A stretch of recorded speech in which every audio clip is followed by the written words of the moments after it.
a ray of hope in the midst of war.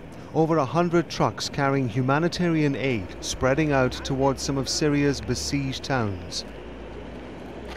In Madea, near the Lebanese border, they're bringing medical supplies and a mobile clinic, as well as food. Thousands here are trapped by forces supporting President Assad, which include Hezbollah fighters. Aid workers say at least 40 people have died of malnutrition in the town since October.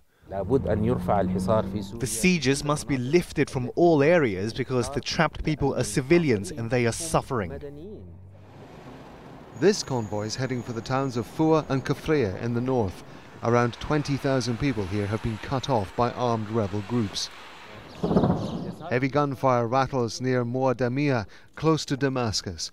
Rebels guard the entrance to the city, where trucks line up, carrying supplies for at least 30,000 people trapped here. More aid is expected to arrive in Deir ez-Zor in the east, parts of which are held by ISIL. The convoys are part of an agreement reached last week in Munich by over a dozen countries, including the US and Russia. But there's no deal to make sure the supplies keep coming, and not all the towns under siege can be reached. Why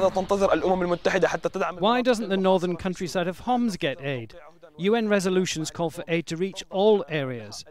Is the UN waiting for the regime to force rebels to surrender and agree to ceasefires before aid can enter? The northern countryside of Homs has been a battleground for months.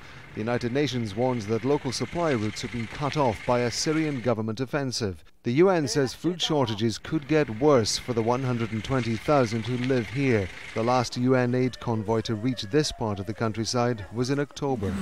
Now the opposition-controlled east of Aleppo city, where tens of thousands of people live, is close to being besieged. A pause in the fighting has been agreed for the end of this week, but there's still no sign it'll happen. An international task force will hold its first meeting on Friday to discuss the practicalities of ending hostilities in Syria.